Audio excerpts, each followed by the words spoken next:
আসসালামু আলাইকুম। সবাইকে স্বাগতম জানাচ্ছি বিদ্যাবাড়ি অনলাইন ক্লাসরুম থেকে। সাথে আছে আমি Mohammad Zahidul Islam Sajal, senior lecture English department, Bidyabari.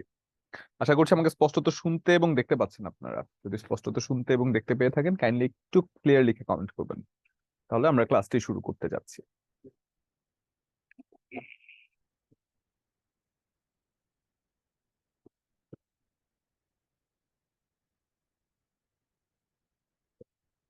ওকে, ভেরি গুড। শুনতে এবং দেখতে পাচ্ছেন, তার মানে আমি তো আপনাদেরকে দেখতে পাচ্ছি না। আপনারা সবাই কোথায়? আমি শুধু একজনকে দেখতে পাচ্ছি। আর সবাই কোথায় আপনারা? কি ঘুমাচ্ছেন? হুম। আমরা অবশ্যই চেষ্টা করব ক্লাসের মধ্যে ভিজিবিলিটি মেনটেন করার জন্য। ঠিক আছে, আমরা ক্লাস যেভাবে করি সচরাচর সেভাবে করার চেষ্টা করব, যাতে করে আমাদের ভিজিবিলিটি মেনটেন থাকে এবং ক্লাসটা যেন প্রপারলি আমরা মানে পড়ার টেবিলে বসে যেন করি। হ্যাঁ, ইউটিউব ভিডিওর মতো যেন না হয় যে মন চাইলো আমি দেখলাম, মন চাইলো দেখলাম না, ব্যাপারটা যেন এমন না হয়। ঠিক আছে, তাহলে আসেন আজকে আমরা যে ব্যাপারটায় ক্লাস করব, যে টপিকটা নিয়ে ক্লাস করব, সেটা হচ্ছে কি ভার্ব। ভার্ব সাধারণত কোনো কিছু করা, থাকা, হওয়া, এই জাতীয় জিনিসকেই তো ভার্ব বলে, তাই না? যে কোনো কিছু করা, থাকা, হওয়া, এই জাতীয় কাজগুলোকেই ভার্ব বলে থাকে। এখন ভার্বের আমরা পার্টস অফ স্পিচের ক্লাসে আমরা কিন্তু টুকটাক কিছু পড়েছি ভার্ব সম্পর্কে, এবং আজকে যে জিনিসটা পড়বো আজকে হচ্ছে ইলাবোরেটিভ বা বড় করে আমরা ভার্ব সম্পর্কে জানবো। এই জায়গায় ভার্বের যে আওতা আছে সেই জায়গার মধ্যে ফাইনিট ভার্বটা আমরা দেখেছি মোটামুটি পার্টস অফ স্পিচের ক্লাসে। আমি আজকে আবারও টুকটাক এটা সম্পর্কে একটু আলোচনা করব, এবং নন ফাইনিট ভার্ব যেখান থেকে চাকরির পরীক্ষায় 100% মার্কস আসে, সেই জায়গাটা আমরা একটু দেখে নিব, যে ভার্বের মধ্যে ফাইনিট ভার্ব এবং নন ফাইনিট ভার্বের জায়গাটা। হ্যাঁ, এটা না, এটা ফাইল না। এটার মধ্যে আপনি পজিটিভ ভার্বের কিছু আমি অ্যাড করেছিলাম, দেখেন একটা পজিটিভ ভার্ব আছে। এখন লাগবে না, নামাজের সময় দিলেই হবে। হ্যাঁ, এখন আমি এগুলো পড়াতে থাকি, আপনি নামাজের ব্রেকের সময় ওটা একটু দিয়ে দেন।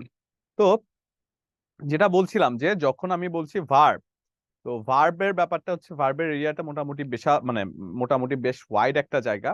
এখন ভার্ব থেকে আমরা যেটা পড়বো সেটা হচ্ছে, আচ্ছা হ্যান্ড রেজিং করেছেন, আনমিউট করে দেন। জি, অদিতি সরকার।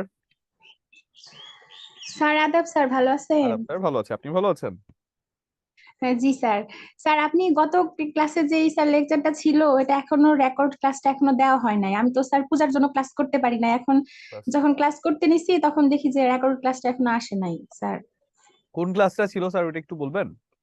স্যার ফাইনাইট ভার্বের। Finite verb. ভার্ব তো ভার্বই স্যার, ফাইনাইট ভার্ব কেন হবে? ভার্ব মানে ভার্বের লেকচার তো আজকে আমাদের। তার আগে কি আরো কোনো ক্লাস ছিল? ফাইনাইট ভার্ব বলতে আমরা পার্টস অফ স্পিচের ক্লাস একবারে প্রথম দিকে শিখেছিলাম। আজ গত ক্লাসে তো আমরা ফাইনাইট ভার্ব পড়িনি। স্যার আপনি টেন্সের পরে যেই ক্লাসটা মানে রাইট করাইছেন। Form of verb. হ্যাঁ, রাইট ফর্ম অফ ভার্বস এটাও ছিল স্যার, এই ক্লাসটা মানে রেকর্ড ক্লাসটা এখনো দেওয়া হয় নাই। আচ্ছা আচ্ছা, ঠিক আছে, আমি এটা ওকে বলে দিচ্ছি, এখানে উনি দিয়ে দেওয়ার চেষ্টা করবেন। হ্যাঁ, আচ্ছা স্যার। ঠিক আছে, ভালো থাকবেন। জি, বিজয়ান্নাতি। স্যার পুজোর বোধহয় একটা ক্লাস মানে গ্যাপ দিছিল, এটা মানে নেওয়া হয় নাই, সেই জন্য আপু বলতে পারে।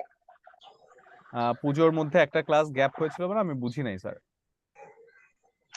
একটা ক্লাস মানে করেন নাই, এটা বাদ দিয়ে দিয়েছিলেন যে অনিবার্য কারণে ক্লাসটা নোটিশে দিয়েছিল যে ক্লাসটা নেওয়া হচ্ছে না অনিবার্য সেই কারণে। টপিকটা কি ছিল? সেই টপিকটা কি ছিল আপনাদের? এই ভার্বের সম্বন্ধে কি একটা ক্লাস ছিল আচ্ছা মনে আচ্ছা, হয়। ভার্বেরই, তার মানে আজকের টপিক ঠিকই আছে আপনাদের, তাই তো? হ্যাঁ। আচ্ছা, ঠিক আছে। তাহলে গত ক্লাস হয়নি, স্থগিত ছিল, আজকের তো টপিক ঠিক আছে। তাহলে আমরা একটু ক্লাসের মধ্যে চলে যাই। আসেন তো, যে ব্যাপারে আমরা কথা বলছিলাম, যে ভার্ব। ভার্ব হচ্ছে কোনো কিছু করা, থাকা বা হওয়াকে সাধারণত ভার্ব বলা হয়। ভার্ব যে কোনো কিছুকে করাকে বোঝানো যেতে পারে, কোনো কিছু হওয়াকে বোঝানো যেতে পারে, এবং ভার্বের বিশাল বড় একটা এরিয়া আছে। সেই এরিয়াটা কি? সেই এরিয়া হচ্ছে একটা ফাইনিট ভার্ব বা একটা সমাপিকা ক্রিয়া, একটা হচ্ছে নন ফাইনিট ভার্ব, এবং ভার্ব ছাড়া কখনো একটা সেন্টেন্স হতে পারে না। ভার্ব ছাড়া কখনো কোনো সেন্টেন্স হতে পারে না। ফর এক্সাম্পল, আপনি ভার্বের গুরুত্বটা যদি আমি একটু বলি আপনাদেরকে, আগে ক্লাস শুরু করার আগে ভার্বের গুরুত্বটা একটু যদি দেখেন, দেখেন, যদি আমি বলি ভেরি গুড বয়, এবং he is a good boy. এইখানে এই ইজটা এটাকে একটা সেন্টেন্স তৈরি করেছে, এই ভার্বটা এটাকে একটা সেন্টেন্স তৈরি করেছে। এবং এই জায়গায় এরকম 1000 শব্দ যদি যুক্ত করতো উইদাউট ভার্ব, যদি এরকম 1000 সেন্টেন্স যুক্ত করত ভার্ব ছাড়া, তাহলেও সেটা কখনো সেন্টেন্স হতো না, কারণ ভার্ব একটা সেন্টেন্সের প্রাইম কন্ডিশন হচ্ছে ভার্ব থাকা। তাহলে আমরা এটা একটু লিখে নেই যে একটা সেন্টেন্স হতে হলে অবশ্যই সেই সেন্টেন্সে ভার্ব থাকতে হবে। এটা হচ্ছে ভার্বের গুরুত্ব। একটি সেন্টেন্স হতে হলে অবশ্যই সেখানে ভার্ব থাকতে হবে। অনেকে আমরা বলে থাকি কি সাবজেক্ট থাকতে হবে প্লাস ভার্ব থাকতে হবে। সাবজেক্ট না থাকলেও চলে একটা সেন্টেন্সে, সাবজেক্ট না থাকলেও সাবজেক্ট উৎস থেকেও কিন্তু একটা সেন্টেন্স হতে পারে। ফর এক্সাম্পল, আপনি যদি বলেন গো, গো কথাটি কি একটা যাওয়ার কথা, আপনাকে বলা হচ্ছে যে গো যাও। কি? না না, এখন না, একবার নামাজের সময়। এই যে গো কথাটি আপনি বলছেন যাও, তো এই যে যাও কথাটি আপনি যে কাউকে বলতে পারেন, কিন্তু তো এটা একটা সাবজেক্ট উৎস থেকেও কিন্তু একটা ভার্ব হতে পারে। তার মানে ভার্ব ছাড়া কখনো একটা সেন্টেন্স হতে পারবে না। এরকম 1000 শব্দ যদি ভার্ব ছাড়া থাকে তাহলে সেন্টেন্স হতে পারে না। তাহলে সেন্টেন্স হতে হলে প্রাইম কন্ডিশন হচ্ছে একটা সেন্টেন্সে অবশ্যই ভার্ব থাকতে হবে। এই গেল একটা কথা। এবং আরেকটা কথা কি, সেন্টেন্সের মধ্যে ভার্বটা ব্যবহৃত হয় কোন একটা সেন্টেন্সের কাজের সময়কে বোঝাতে, এবং ভার্বের বিভিন্ন রূপ নিয়ে আমরা কথা বলবো, ঠিক আছে? দেখেন, ভার্বের লেকচার শুরু করার আগে আমরা যদি ভার্বের আওতাটা একটু নিয়ে কথা বলি, ভার্বটার আওতা কতটুকু ব্যাপক। ভার্ব যেখানে একটা হচ্ছে কি ফাইনিট ভার্ব, ফাইনিট ভার্ব বা সমাপিকা ক্রিয়া, সমাপিকা ক্রিয়া। তারপরে কি নন ফাইনিট ভার্ব বা অসমাপিকা ক্রিয়া, আরেকটা হচ্ছে কি নন ফাইনিট ভার্ব বা অসমাপিকা ক্রিয়া, নন ফাইনিট ভার্ব বা অসমাপিকা ক্রিয়া, অসমাপিকা ক্রিয়া। ফাইনিট ভার্ব হচ্ছে কি সমাপিকা ক্রিয়া এবং নন ফাইনিট ভার্ব হচ্ছে অসমাপিকা ক্রিয়া, ঠিক আছে? এবার যদি আমি বলি নন ফাইনিট ভার্বের মধ্যে আরো কয়েকটি জায়গা আছে যেটা কিনা ইনফিনিটিভ, যেটা আজকের ক্লাসের টপিক। ইনফিনিটিভ, জিরান্ড এবং পার্টিসিপল। ইনফিনিটিভ, জিরান্ড এবং পার্টিসিপল।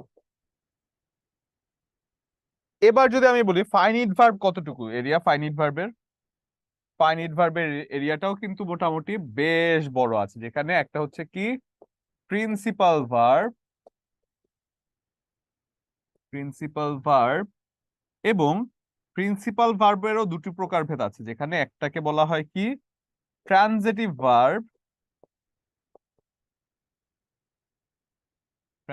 ভার্ব, এবং একটাকে বলা হয় ইনট্রানজিটিভ ভার্ব, ইনট্রানজিটিভ ভার্ব। এবং আমি যদি বলি অক্সিলারি ভার্ব, অক্সিলিয়ারি ভার্ব, সেখানেও দুটো প্রকারভেদ আছে অক্সিলারি ভার্বের মধ্যে। সেগুলো কি কি? একটা হচ্ছে কি প্রাইমারি অক্সিলারি,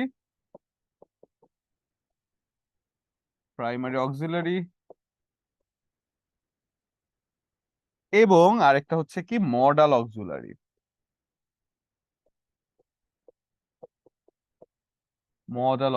এবং প্রাইমারি অক্সিলারি। এই হচ্ছে ভার্বের যে প্রকারভেদ বা ভার্বের যে মোটামুটি এরিয়াটা। এবং চাকরির পরীক্ষায় যে জায়গাটা থেকে প্রশ্ন আসে সেটা হচ্ছে কি নন ফাইনিট ভার্ব থেকে বেশিরভাগ প্রশ্ন একেবারে মানে আসবে, এখান থেকে আসে। জিরান পার্টিসিপল থেকে একেবারে প্রশ্ন আসে না এমন পরীক্ষা কিন্তু হয় না। এবং জিরান পার্টিসিপলটা আমরা খুব ভালো করে বুঝবো, বাট তার আগে একটা ফাইনিট ভার্ব গুলোকে আমরা একবার একটু চোখ বুলিয়ে আসবো যে ফাইনিট ভার্ব গুলো কি, যদিও আমরা পড়েছি, স্টিল এই ব্যাপারগুলোকে আমরা একবার চোখ বুলিয়ে আসবো। তাহলে আসুন ভার্বের যে ব্যাপারটা, কোনো কিছু করা থাকা বা হওয়াকে যদি আমরা ভার্ব বলি, তাহলে যখন আমি বলছি দে গো টু কলেজ রেগুলারলি, এই গোটা হয়ে যাচ্ছে কি একটা ভার্ব, কারণ তার যাওয়ার কথা বলা হচ্ছে। আমি যদি বলি দে হ্যাভ মেনি বুকস, এই হ্যাভটা একটা ভার্ব, কারণ এখানে একটা কিছু থাকার কথা বলছে, কোনো কিছু করা থাকা বা হওয়া এই জাতীয় শব্দগুলোই তো ভার্ব হয়ে থাকে, তাহলে এই হ্যাভটা হয়ে যাচ্ছে কি একটা ভার্ব।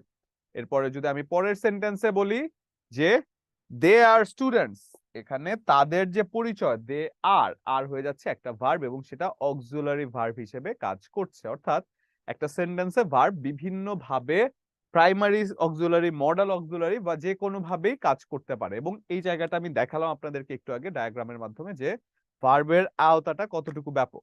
ঠিক আছে, এখন চাকরির পরীক্ষার যে প্রশ্নটা আসে জিরান পার্টিসিপল এবং ইনফিনিটিভ, এই জায়গা থেকে তো আমরা ফোকাস করবোই, বাট তার আগে আমরা একটু বেসিক সম্পর্কে জেনে যাব, অর্থাৎ ভার্ব থেকে যদি খুব সিলি বা সাধারণ কোনো প্রশ্ন আসে আমরা যাতে মিস না করি। ঠিক আছে, তাহলে আসুন, এছাড়াও কিছু ভার্ব আছে যেগুলো আসলে খুব একটা বেশি গুরুত্বপূর্ণ না। লিঙ্কিং ভার্ব বলেন, group verb, bare infinitive verb, verb of perception, impersonal verb, inchoative verb, non conclusive verb, খুব একটা বেশি গুরুত্বপূর্ণ কিন্তু না এইসব জায়গাগুলোতে। ঠিক আছে, মানে চাকরির পরীক্ষায় ভার্বের পার্ট থেকে, এগুলো অন্যভাবে কারেকশন থেকে গুরুত্বপূর্ণ হলেও হতে পারে, কিন্তু ভার্বের পার্ট থেকে খুব একটা বেশি দরকার এখানে নেই। এবার যদি আমি বলি ফাইনিট ভার্ব, ফাইনিট মানে কি? কোনো কিছু সমাপ্ত করা। দেখেন এই জিনিসগুলো আমরা পার্টস অফ স্পিচের ক্লাসে পড়েছি, ছোটবেলা থেকে আমরা জেনেছি। স্টিল আমি যতটুকু বলবো ততটুকু জাস্ট একবার চোখ বুলিয়ে যাবেন, একটু শুনে যাবেন। ঠিক আছে, কারণ আমরা ভার্বের যেহেতু লেকচার, একেবারে শুধু আমরা সরাসরি ডিরেক্ট জিরান পার্টিসিপল, ইনফিনিটিভ এসবে যাব না, এর আগে একটু ভার্ব নিয়ে কথা বলবো। ফাইনিট কি? কোন একটা কাজ সমাপ্ত হচ্ছে, সমাপ্ত হচ্ছে বা সমাপিকা ক্রিয়া। দেখবেন যেই ভার্বটি কোন একটা কাজ বা বাক্যের সমাপ্ত বোঝানো হয় সেই ভার্বটিকে ফাইনিট ভার্ব বলা হয়। এবং ফাইনিট ভার্ব চেনার একটা উপায় হচ্ছে ফাইনিট ভার্ব পার্সন, নাম্বার এবং টেন্স অনুযায়ী পরিবর্তিত হয়। দেখেন তো, ফাইনিট ভার্ব পার্সন, নাম্বার এবং টেন্স অনুযায়ী পরিবর্তিত হয়। যেমন আপনি বলছেন রহিম গোজ টু কলেজ, এই গোজ নিশ্চয়ই, রহিম নিশ্চয়ই থার্ড পার্সন সিঙ্গুলার নাম্বার ছিল, তাই তার সাথে ভার্বের সাথে এস বাই এস যুক্ত হয়ে গিয়েছে। হি অ্যাটেন্ডস দ্য ক্লাস রেগুলারলি, এই হি যেহেতু থার্ড পার্সন সিঙ্গুলার নাম্বার ছিল তার সাথে অ্যাটেন্ডস হয়েছে। এবং she tries to jump over the wall, অর্থাৎ ফাইনিট ভার্ব হচ্ছে সেই ভার্ব গুলো যেই ভার্ব গুলো নাম্বার, পার্সন এবং টেন্স অনুযায়ী পরিবর্তিত হয়। ঠিক আছে, তাহলে এটা একটু আমরা ছোট করে নোট করে নিতে পারি যে ফাইনিট ভার্ব চেনার মূল উপায় হচ্ছে এই ভার্ব গুলো নাম্বার, পার্সন এবং টেন্স অনুযায়ী পরিবর্তিত হয়। আমরা যদি বলি ফাইনিট ভার্ব চেনার উপায় হচ্ছে এই ভার্ব নাম্বার, পার্সন এবং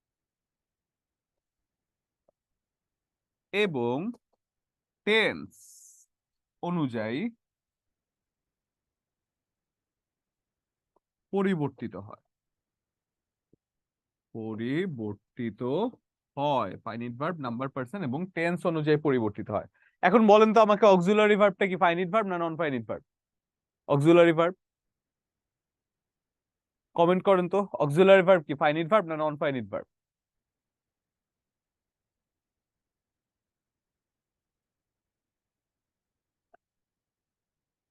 অবশ্যই ফাইনিট ভার্ব, কারণ অক্সিলারি ভার্ব নাম্বার, পার্সন এবং টেন্স অনুযায়ী পরিবর্তিত হচ্ছে। অক্সিলারি ভার্বটা আই এর সাথে এম বসছে, ইউ এর সাথে আর বসছে, সেজন্য পার্সন অনুযায়ী যে ভার্ব গুলো পরিবর্তিত হয়। তাহলে আমরা যদি এখন এক্সাম্পল বলি যে he goes to school, I went দেয়ার।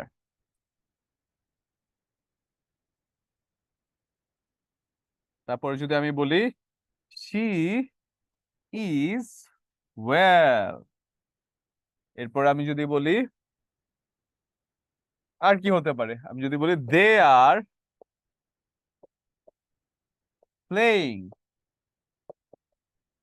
এই যে কথাগুলো আছে এইগুলো হয়ে যাচ্ছে ফাইনিট ভার্ব প্রত্যেকটাই, কারণ ভার্ব এবং পার্সন অনুযায়ী এই ভার্বগুলোর পরিবর্তন হচ্ছে, অর্থাৎ যে শব্দগুলো কোন একটা পার্সন নাম্বার অনুযায়ী পরিবর্তিত হয় সেগুলো হয়ে যায় ফাইনিট ভার্ব।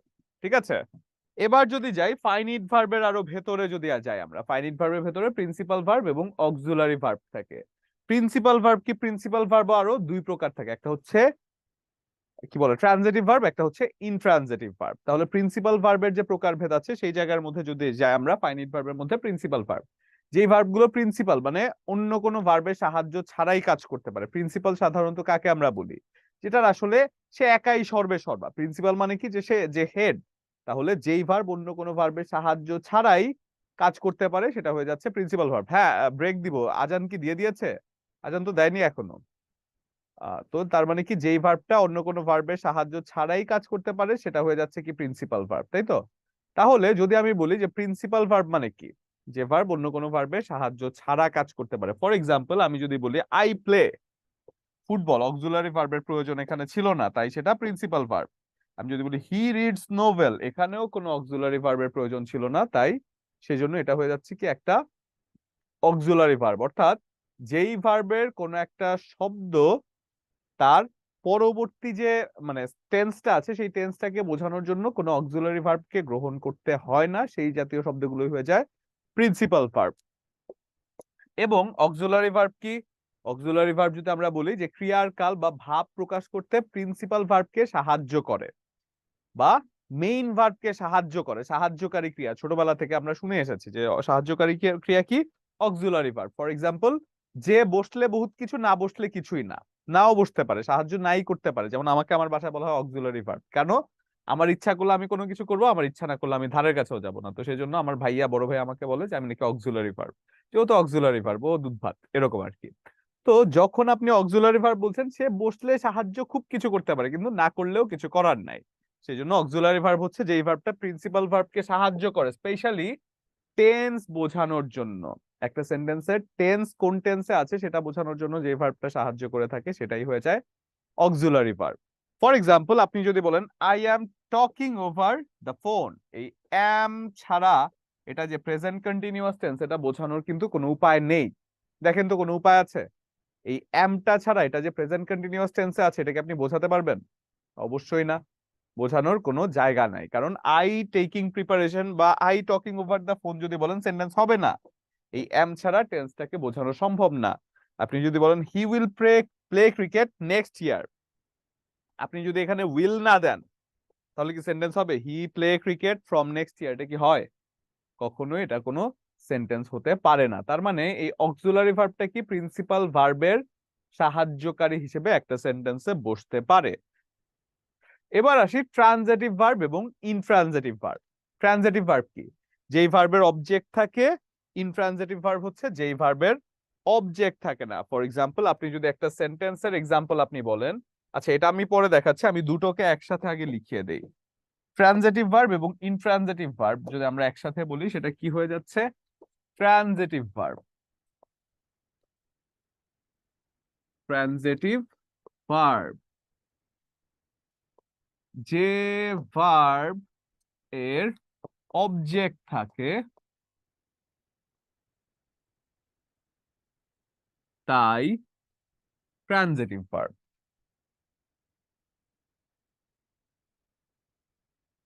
তাই ট্রানজিটিভ ভার্ব। ফর এক্সাম্পল, আপনি যদি বলেন আই ইট রাইস, এই যে অবজেক্টটা আছে এই অবজেক্টটা এটাকে একটা ট্রানজিটিভ ভার্ব বানিয়েছে, যে ভার্বের একটা অবজেক্ট থাকে।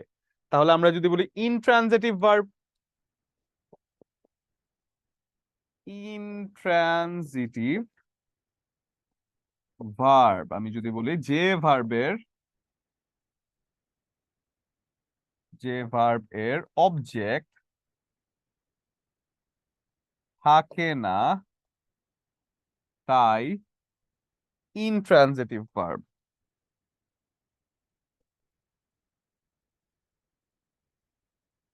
ইনট্রানজিটিভ ভার্ব যেমন ফর এক্সাম্পল, আপনি যদি বলেন বার্ডস ফ্লাই, এই ভার্বের ফ্লাই এর পরে কোনো অবজেক্ট আপনি দেখতে পাচ্ছেন না, তাই এটা হয়ে যাচ্ছে ইনট্রানজিটিভ ভার্ব, অর্থাৎ যেই ভার্বের কোনো অবজেক্ট একটা সেন্টেন্সে নাই সেই ভার্বটাই হয়ে যাচ্ছে ইনট্রানজিটিভ। মনে রাখতে পারেন কিভাবে? ইনট্রানজিটিভ, ট্রানজিটিভ হচ্ছে কমপ্লিট। আচ্ছা, এটা তো আমাদের এক্সাম্পল আমরা আলাদা করেই লিখে নেই। এতটুকু লেখা হয়ে থাকলে তাহলে আমরা এবার স্লাইডে যদি চলে যাই তাহলে আরো ভালো করে আমরা দেখতে পারবো জিনিসটা। ঠিক আছে, স্লাইডে যদি যাই আমরা, দেখেন এবার যদি আমরা দুটোর একটা তুলনা দেখাই ট্রানজিটিভ এবং ইনট্রানজিটিভ ভার্বের মধ্যে, দেখেন হি ওয়াক্স দ্য হর্স, এই যে পরবর্তীতে একটা অবজেক্ট আছে এটাকে ট্রানজিটিভ বানিয়েছে। The boys fly their kite, এরপরে অবজেক্টটা সেটাকে ট্রানজিটিভ বানিয়েছে। কিন্তু ইনট্রানজিটিভ এর কথা যখন আপনি বলছেন সেটা কি করছেন? দ্য হর্স ওয়াক্স, এরপরে কোনো অবজেক্ট নাই। বার্ডস ফ্লাই, এরপরে কোনো অবজেক্ট নাই। তাহলে এই যে কথাটা আপনি এটাকে মনে রাখতে পারেন কিভাবে? যদি সহজে মনে রাখতে চান, সহজে মনে রাখতে চাইলে এখানে ইন আছে, আপনি যদি বলেন ইনকমপ্লিট মনে রাখতে চান, দেখেন এই যে শব্দটা আছে, এই যে সেন্টেন্সটা আছে, সেন্টেন্স তো হয়েছে, সেন্টেন্স হয়েছে, এটা নিয়ে আমার কোনো ডাউট নেই, কিন্তু আরো কিছু থাকলে কিন্তু খারাপ হতো না? আপনার এটা মনে হতেই পারে যে আরো দু একটা শব্দ যদি এখানে থাকতো তাহলে কিন্তু শুনতে খুব একটা খারাপ লাগতো না। আবার যদি আপনি বলেন হি ওয়াক্স দ্য হর্স, এই জায়গার মধ্যে আপনার কিন্তু কোনো কিছু শোনার আর আগ্রহ নাই, কারণ পুরোটা সেন্টেন্সই কমপ্লিট হয়েছে। তার মানে এটাকে যদি আপনি কমপ্লিট বলেন, ট্রানজিটিভকে যদি আপনি কমপ্লিট বলেন এবং ইনট্রানজিটিভকে যদি ইনকমপ্লিটের সাথে মিলিয়ে মনে রাখার চিন্তা করেন, জিনিসটা কিন্তু সহজ হয়। অর্থাৎ একটা সেন্টেন্সে যেই ভার্বটির অবজেক্ট থাকে সেটা হয়ে যায় ট্রানজিটিভ ভার্ব, যেই ভার্বটির অবজেক্ট থাকে না সেটা হয়ে যায় ইনট্রানজিটিভ ভার্ব। এই ছকটা একটু তুলে নেন, ট্রানজিটিভ এবং ইনট্রানজিটিভের যে একটা রিলেশন বা একটা পার্থক্য সেটা একটু তুলে নেন, তাহলে আপনাদের ব্যাপারটা ক্লিয়ার হয়ে যাবে আরো। ঠিক আছে, তুলা হলে একটু ডান ডান লিখবেন, তুলা হলে। ওকে, মাকসুদার হয়ে গিয়েছে। আর সবাই?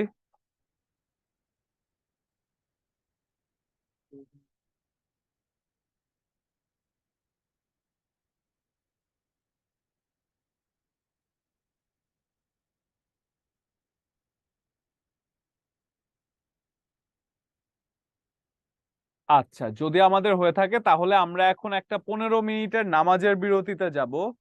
আমি ছাড়তে ছাড়তে আপনাদেরকে 33 বেজে যাবে, তো 33 বেজে গেলে আমরা ঠিক 33 থেকে শুরু করে 48 পর্যন্ত নামাজের একটা 15 মিনিটের বিরতি থাকবে। 15 মিনিট মানে 15 মিনিট, 48-এর জায়গায় 49 বাজাবেন না। ঠিক আছে, 48-এর মধ্যে ইনশাল্লাহ আমি দাঁড়াবো এখানে, 48-এর মধ্যেই চলে আসবেন, তাহলে আশা করছি ক্লাসের সময়টা যাবে না। হ্যাঁ, 48-এর মধ্যে চলে আসুন সবাই। Thank you.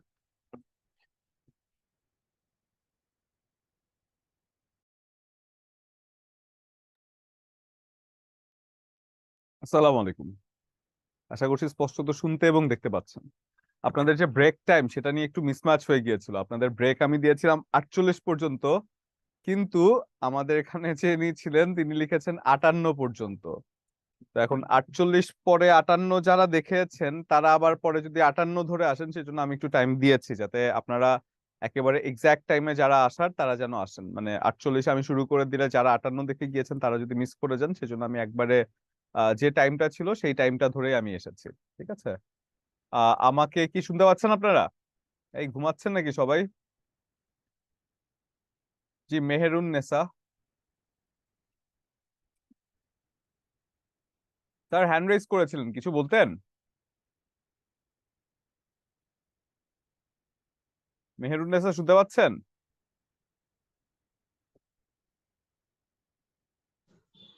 স্যার আমার কথা শুনতে পাচ্ছেন?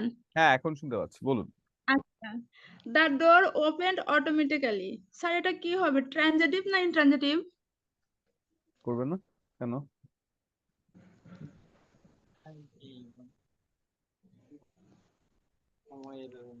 আচ্ছা আচ্ছা, সমস্যা নেই।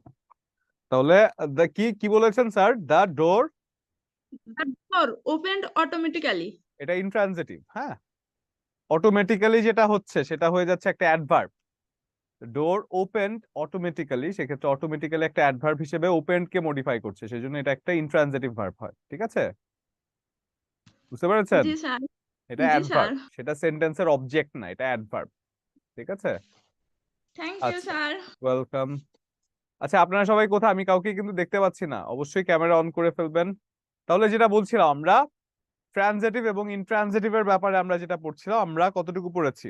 আমরা পড়েছি কি, যে কম্পারিজন বিটুইন ট্রানজিটিভ এবং ইনট্রানজিটিভ ভার্ব। এবার আসি আমরা অক্সিলারি ভার্ব।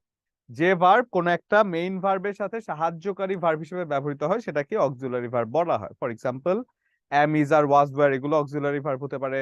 তারপরে কি, shall, should, will, would, can, could, may, might এগুলো মডেল অক্সিলারি হতে পারে। অর্থাৎ যেই ভার্ব গুলো কোন একটা মেইন ভার্বে সাহায্য করে থাকে সেগুলো অক্সিলারি ভার্ব হয়ে থাকে। এবং অক্সিলারি ভার্বটা দুটো প্রকারে হতে পারে। একটা হচ্ছে কি, অ্যাম, ইজ, আর, ওয়াজ, ওয়্যার যেটাকে বি ভার্ব আমরা বলে থাকি বা প্রাইমারি অক্সিলারি বলে থাকি। আরেকটা হয়ে যাচ্ছে মডেল অক্সিলারি। এবং অক্সিলারি ভার্বটা কি হিসেবে ব্যবহৃত হয়?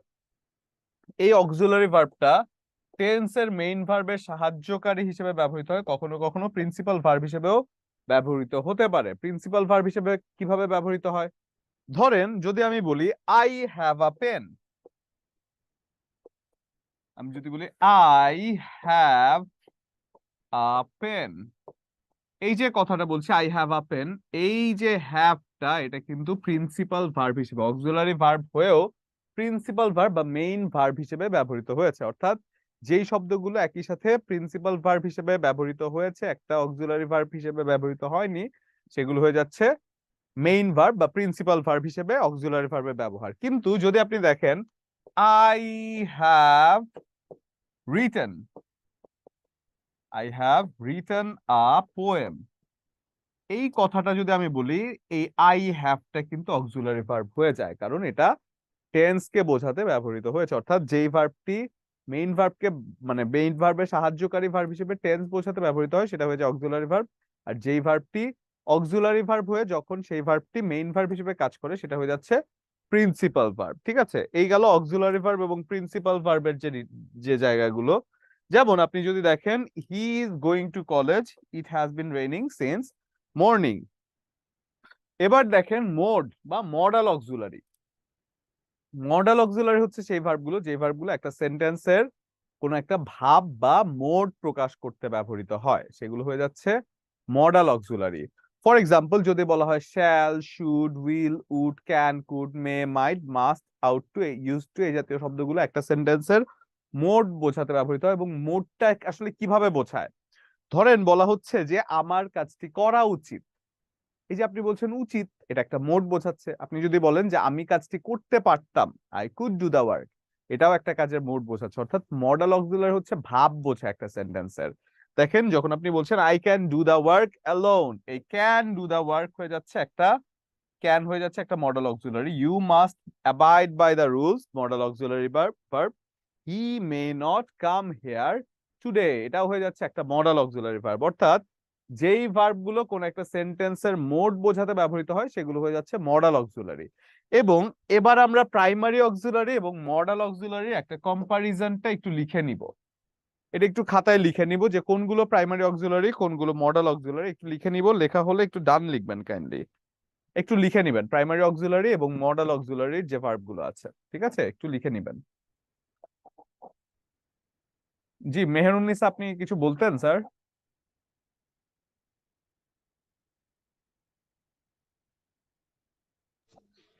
স্যার আমি বলতে চাচ্ছি অক্সিলারি ভার্ব কয়টি? অক্সিলারি ভার্ব কয়টি? হ্যাঁ, অক্সিলারি ভার্ব কয়টি, এটা কেন আপনি মানে খুব একটা বেশি ইয়ে করছেন কেন, মানে এটা নিয়ে খুব একটা বেশি চিন্তা করছেন কেন বলুন তো একটু আমাকে। মানে আমি পরীক্ষাতে দেখেছি, এসেছিল তো স্যার, এর জন্যই বলা। আচ্ছা, অক্সিলারি ভার্ব মানে কোন অক্সিলারি ভার্ব, প্রাইমারি অক্সিলারি নাকি মডাল অক্সিলারি? জাস্ট বলছে what is the number of auxiliary verbs in English. আচ্ছা, অক্সিলারি ভার্ব কয়টা আছে? স্যার এখানে 11টা আছে, 12টা আছে, 13, 15। মানে উত্তর, অপশনের মধ্যে 11, 12, 13, 15 ছিল। হ্যাঁ হ্যাঁ, মানে উত্তরে দিয়েছে 12টা। অ্যান্সার তো 24টা হওয়ার কথা। যদি আপনার টোটাল অক্সিলারি ভার্বের কথা বলা হয় তাহলে অক্সিলারি ভার্ব টোটালি মানে সবকিছু মিলিয়ে modal auxiliary plus primary auxiliary মিলিয়ে 24টা হওয়ার কথা। যেহেতু শুধু অক্সিলারি ভার্ব বলেছে, মডাল তো অক্সিলারি, তাই না? জি স্যার। হুম, তাহলে এটা এমনিতে 12টা, যদি আপনি শুধু প্রাইমারি অক্সিলারি হিসাব করেন তাহলে 12টা কি হয় বলেন? Am, is, sir are, was, were, have, has, had been। এখানে 12টা কিভাবে হয়? তাহলে এটা 12টা হয় না। যদি আপনি মডাল, হ্যাঁ মডাল এসেছে, মডাল যদি আসে তাহলে 12টা হয়, মডাল আসলে 12টা হয়, ঠিক আছে? মডাল থাকলে স্যার 12টা হয়, যেমন shall, should, will, would, can, could, may, might, must, need, used to, out to, এগুলো হয়ে যায় মডাল। মডাল আসলে 12টা হয়, ঠিক আছে মেহরুন্নেসা, বুঝেছেন? Sir okay, very good. তাহলে এটা একটু লিখে ফেলবেন যে পরীক্ষায় মডাল অক্সিলারি যদি কোনগুলো প্রাইমারি অক্সিলারি, কোনগুলো মডাল অক্সিলারি, সেটা একটু লিখে ফেলবেন খাতায়, তাহলে আমাদের জন্য সুবিধা হবে পরবর্তীতে।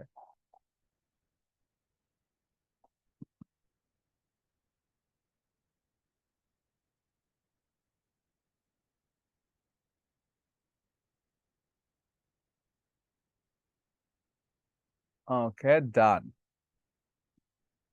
আচ্ছা, সবার আশা করছি হয়ে গিয়েছে। এই আমি আপনাদেরকে দেখতে পাচ্ছি, আপনারা কোথায়? ব্রেকের পরে থেকে তো আমি শুধু আকলিম আক্তারের ক্যামেরা দেখতে পাচ্ছি, আর কারোর নাই কেন? আপনারা যারা ছিলেন তারা কোথায় গেলেন?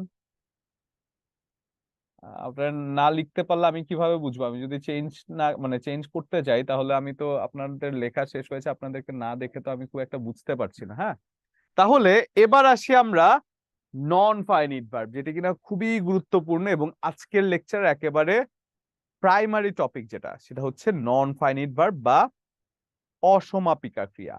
এবং নন ফাইনিট ভার্বটা একটা সেন্টেন্সে 3 রকম হতে পারে। নন ফাইনিট ভার্বটা কি হতে পারে? নন ফাইনিট ভার্ব, আসুন নন ফাইনিট ভার্বটা দেখে নেই। Non finite verb, non finite verb একটা হতে পারে কি? ইনফিনিটিভ। ইনফিনিটিভ একটা হতে পারে জিরান্ড, এবং একটা হতে পারে পার্টিসিপল। ইনফিনিটিভ, জিরান্ড এবং পার্টিসিপল। যেখানে ইনফিনিটিভ কি? ইনফিনিটিভটা হয়ে যায় টু প্লাস ভার্ব এর বেস ফর্ম। টু প্লাস ভার্বের বেস ফর্মকে একত্রে ইনফিনিটিভ বলে, ঠিক আছে? টু প্লাস ভার্বের বেস ফর্মকে একত্রে ইনফিনিটিভ বলে।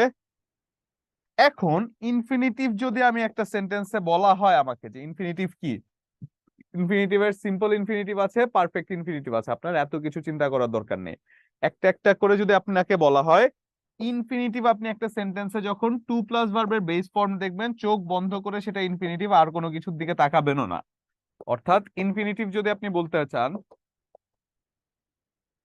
ইনফিনিটিভ টু প্লাস ভার্ব এর বেস ফর্মকে একত্রে ইনফিনিটিভ বলে। একত্রে ইনফিনিটিভ বলে। অর্থাৎ কোন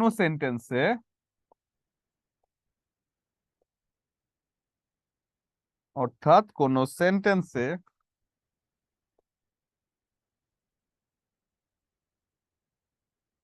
টু প্লাস ভার্ব এর বেস ফর্ম একত্রে দেখলেই সেটি ইনফিনিটিভ হয়ে যায়। ইনফিনিটিভ হয়ে যায়, টু প্লাস ভার্বের বেস ফর্ম একসাথে দেখলে সেটা চোখ বন্ধ করে ইনফিনিটিভ হয়ে যায়। ফর এক্সাম্পল, আপনি যদি বলেন I want to go there, for example আপনি যদি বলেন I want to go there, এই যে টু গো সেটা হয়ে যাচ্ছে ইনফিনিটিভ। অর্থাৎ আপনি টু প্লাস ভার্বের বেস ফর্ম দেখেছেন, আর কোনো দিকে তাকাবেন না, আর কোনো কিছু চিন্তাও করবেন না, সেটা ইনফিনিটিভ হয়ে যাবে, ঠিক আছে? লেখা হয়েছে কি এটা? ওকে, এরপরে যদি যাই আমরা, টু প্লাস ভার্বের বেস ফর্ম যদি হয় ইনফিনিটিভ, এখানে যদি আমরা বলি ইনফিনিটিভের মধ্যে হি লাইকস টু প্লে, আরো দু একটা example, I went to market to buy a book, they seem to have done the work, অর্থাৎ তারা এই কাজটা করে থাকতে পারে, তাহলে দে সিম টু হ্যাভ, এই সিম টু হ্যাভ হয়ে যাচ্ছে একটা ইনফিনিটিভ। এবং ইনফিনিটিভের সিম্পল ইনফিনিটিভ, পারফেক্ট ইনফিনিটিভ কোনো কিছু আপনার মাথা ঘামানোর দরকার নেই, শুধু চোখ বন্ধ করে এতটুকু মনে রাখবেন, ইনফিনিটিভ মানে টু প্লাস ভার্বের বেস ফর্ম।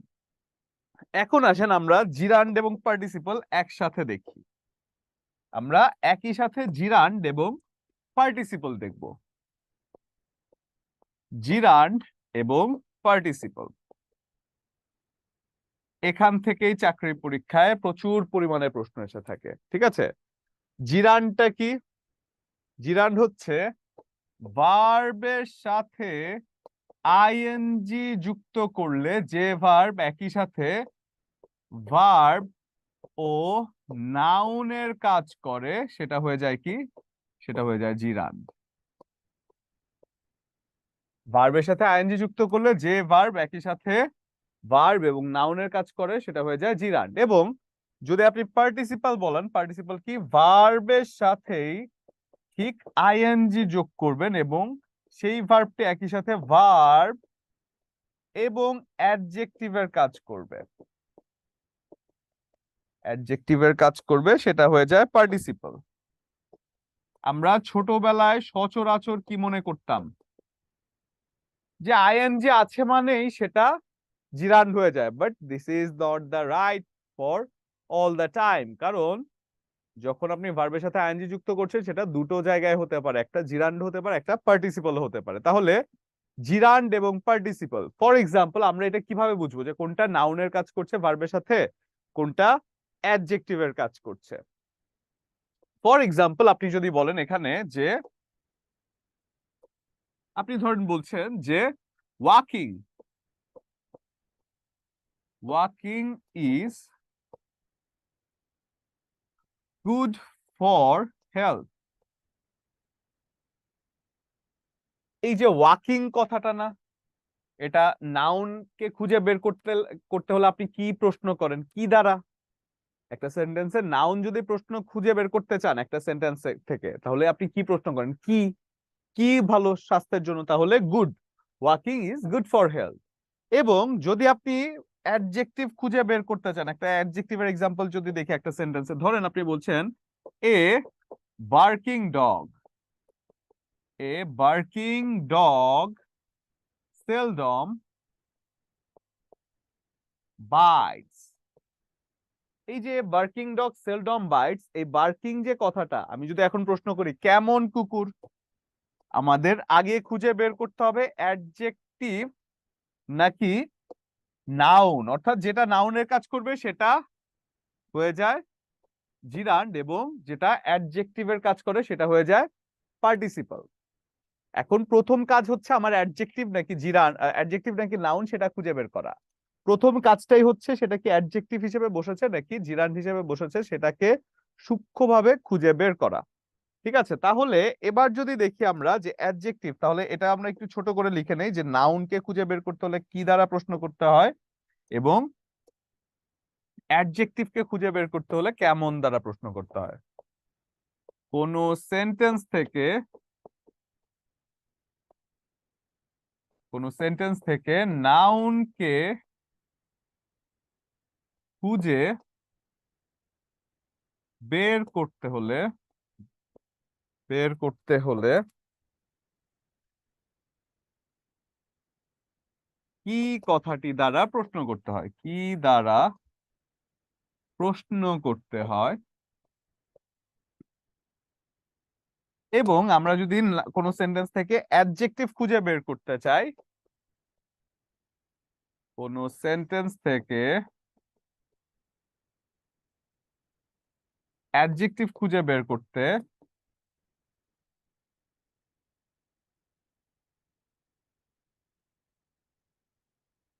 করতে কেমন দ্বারা প্রশ্ন করতে হয়,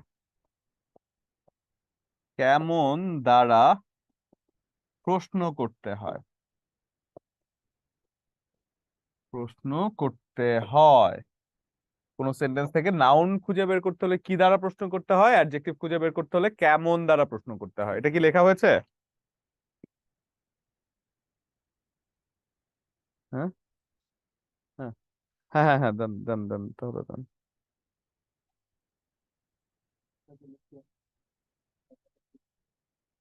আচ্ছা, লেখাটা শেষ হলে একটু ডান লিখবেন।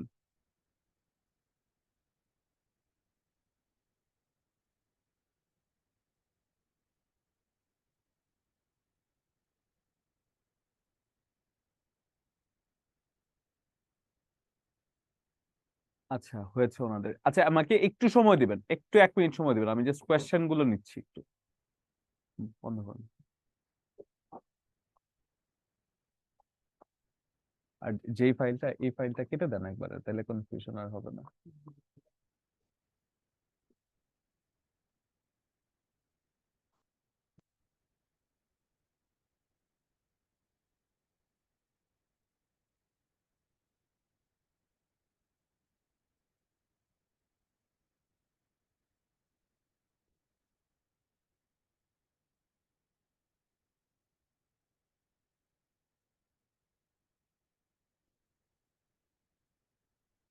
হুম হুম। আচ্ছা, আমি যাচ্ছি। দেন, আপনি এটা খুলে দেন।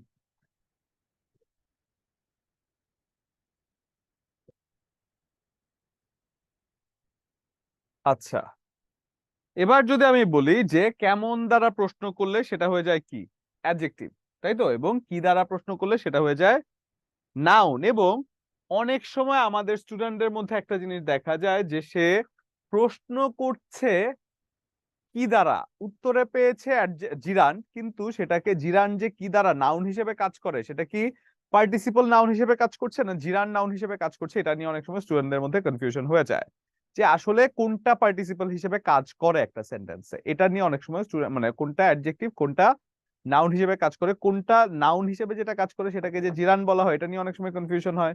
আবার অ্যাডজেক্টিভ হিসেবে কাজ করে যেটাকে, সেটাকে যে পার্টিসিপল বলা হয়, সেটা সেটা নিয়েও কনফিউশন হয়। সেই কনফিউশনটা যদি দূর করতে হয় তাহলে আমরা কি করতে পারি? আসেন তো একটা টেকনিক ইউজ করি এখানে। আমরা যদি একটা টেকনিক ইউজ করি তাহলে এখানে বলতে হবে যে যদি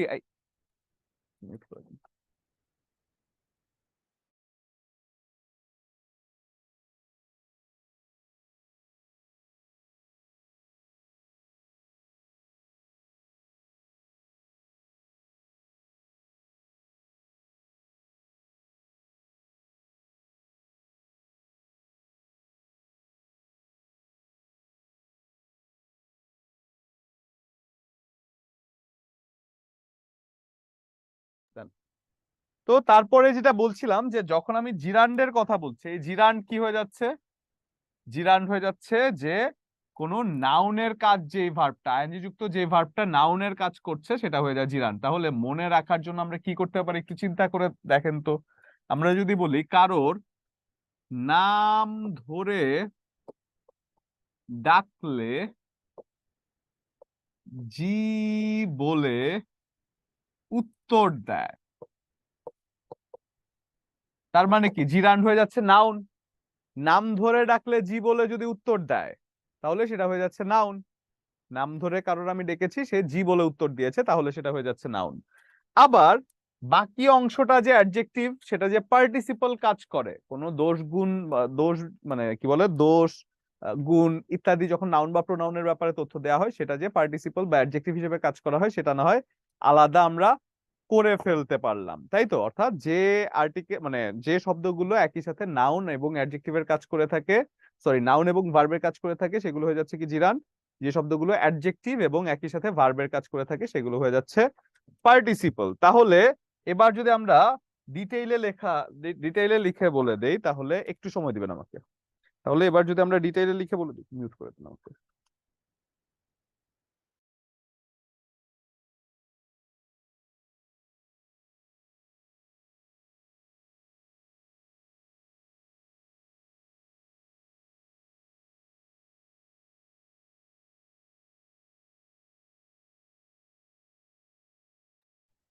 ওকে, তো যেটা আমরা দেখছিলাম যে বার্কিং ডগ সেলডম বাইটস, এই যে বার্কিং কথাটা, সেটা ডগকে মডিফাই করছে এবং সেটা অ্যাডজেক্টিভ হিসেবে কাজ করছে, তাই তো। এখন যদি আমরা একটা একটা করে এটাকে নোট করে নেই, নোট করে নিব কি, ধরেন আমরা লিখবো জিরান্ড। জিরান্ড হচ্ছে কি আইএনজি যুক্ত যেই ভার্ব একই সাথে ভার্ব এবং নাউনের কাজ করে সেটা হয়ে যাচ্ছে জিরান্ড। আইএনজি যুক্ত যেই ভার্ব একই সাথে ভার্ব এবং নাউনের কাজ করে তাই জিরান্ড হয়, তাই জিরান্ড হয়। এবং যখন আপনি বলছেন আইএনজি যুক্ত যে ভার্ব একই সাথে ভার্ব এবং নাউনের কাজ করে সেটা হয়ে যাচ্ছে জিরান্ড। ফর এক্সাম্পল আপনি যদি বলেন swimming, swimming is a good exercise. আপনি যদি এখন প্রশ্ন করেন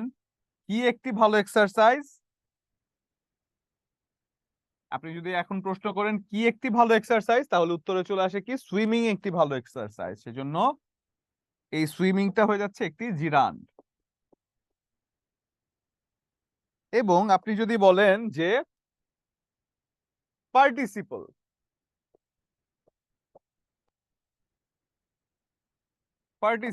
সেখানে যদি আপনি বলেন যে আইএনজি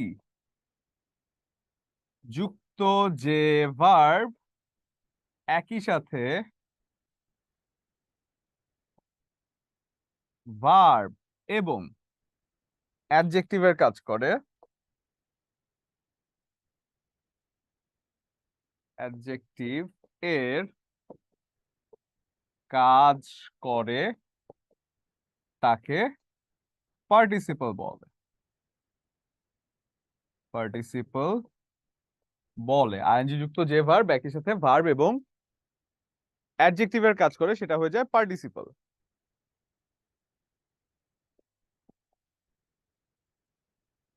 ফর এক্সাম্পল আমি যদি বলি a rolling stone gathers no moss, গড়ন্ত পাথরে কখনো শ্যাওলা জন্মায় না। এই রোলিং কথাটা হয়ে যাচ্ছে একটা অ্যাডজেক্টিভ। আমি যদি এখন সেন্টেন্সকে প্রশ্ন করি কেমন পাথর, তাহলে এটার উত্তরে চলে আসছে গড়ন্ত পাথর বা চলন্ত পাথরে শ্যাওলা জন্মায় না, সেজন্য এটা হয়ে যাচ্ছে একটা অ্যাডজেক্টিভ বা পার্টিসিপল। এবং আমি যদি প্রশ্ন করি swimming is a good exercise, আমি যদি প্রশ্ন করি কি একটি ভালো এক্সারসাইজ, তাহলে উত্তরে চলে আসে সুইমিং একটা ভালো এক্সারসাইজ। এই গেল অ্যাডজেক্টিভ এবং পার্টিসিপল এবং জিরান্ডের যে বেসিক কনসেপ্টটা। তারপর আমরা যখন প্রশ্ন সলভ করব তখন আমাদের কাছে আরো 100% জিনিসটা ক্লিয়ার হয়ে যাবে। এখন পার্টিসিপলের কিছু প্রকারভেদ আছে, সেই প্রকারভেদগুলো আমরা একটু দেখে নেই। পার্টিসিপলের কিছু প্রকারভেদ আছে। পার্টিসিপল এর মধ্যে একটা আছে কি প্রেজেন্ট পার্টিসিপল,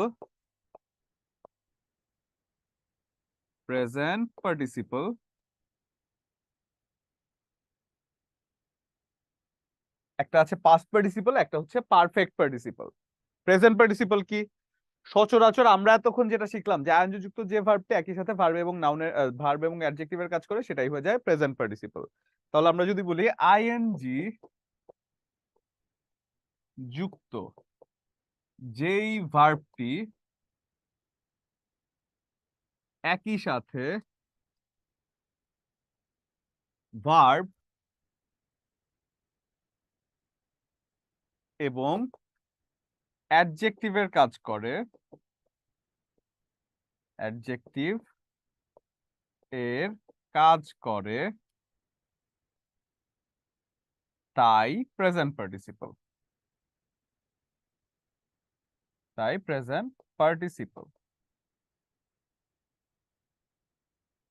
ঠিক আছে। এটা গেল প্রেজেন্ট পার্টিসিপল। এরপরে যদি আমি বলি পাস্ট পার্টিসিপল, কি ভার্বের পাস্ট পার্টিসিপল ফর্ম। আপনার পাস্ট পার্টিসিপল কি বলেন, গো ওয়েন্ট গন, ভার্বের পাস্ট পার্টিসিপল ফর্ম দেখা মাত্রই চোখ বন্ধ করে সেটা পাস্ট পার্টিসিপল হয়। তাহলে আমরা যদি বলি পাস্ট পার্টিসিপল কি হবে, পাস্ট পার্টিসিপল, যেটা কিনা ভার্ব এর পাস্ট পার্টিসিপল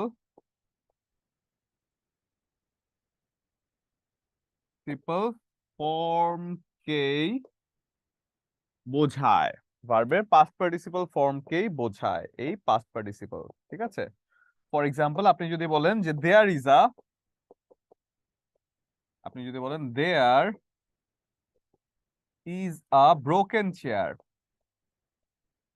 ব্রোকেন চেয়ার, এই যে ব্রোকেন কথাটা, এই ব্রোকেন কথাটা একটা চেয়ারকে মডিফাই করছে এবং সেটা হয়ে যাচ্ছে একটা পাস্ট পার্টিসিপল ফর্ম। তাহলে এটা আমি যদি প্রশ্ন করি কেমন chair, broken chair,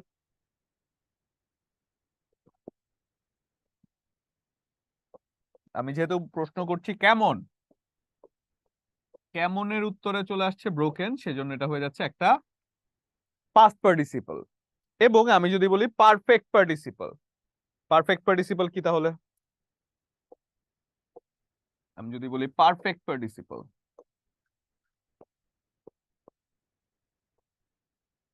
perfect participle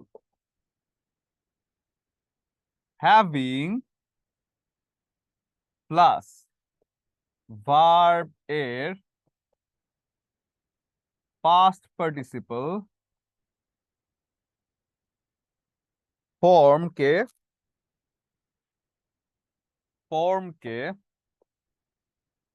একত্রে, হ্যাভিং প্লাস ভার্বের পাস্ট পার্টিসিপল ফর্মকে একত্রে পারফেক্ট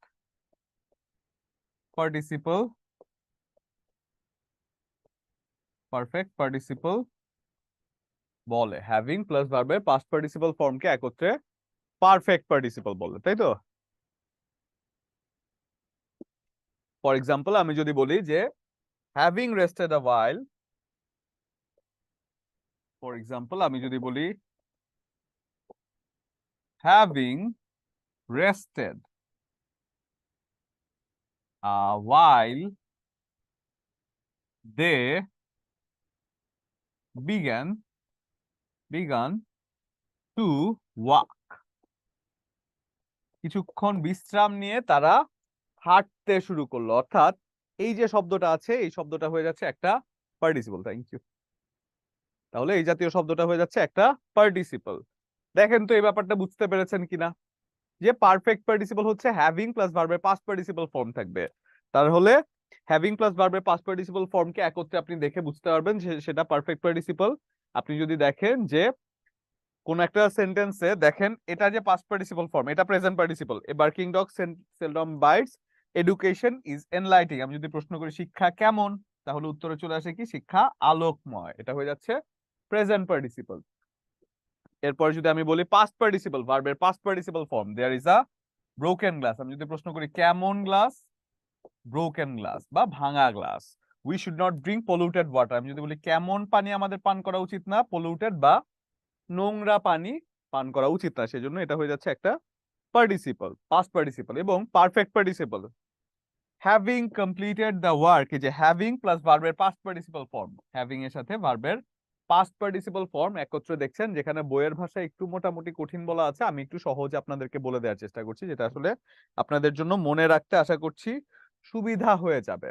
সেজন্য হ্যাভিং প্লাস ভার্বের পাস্ট পার্টিসিপল ফর্ম একত্রে পারফেক্ট পার্টিসিপল, ভার্বের পাস্ট পার্টিসিপল ফর্ম মানে পাস্ট পার্টিসিপল, এবং যখন আপনি দেখছেন অ্যাডজেক্টিভ একই সাথে ভার্বের মতো করে আইএনজি যুক্ত ভার্বটি একই সাথে অ্যাডজেক্টিভের মতো কাজ করছে, সেটা হয়ে যাচ্ছে প্রেজেন্ট পার্টিসিপল। এবং এবার যদি আমরা একটু কোয়েশ্চেনে যাই, তাহলে ব্যাপারগুলো আমরা মোটামুটি বুঝতে পারবো যে আসলে কতটুকু আমরা কি বুঝেছি। দেখেন তো কোয়েশ্চেনের সলভ কে পারবেন, একটু হ্যান্ড রেজ করে বলবেন তো, একটু হ্যান্ড রেজ করে।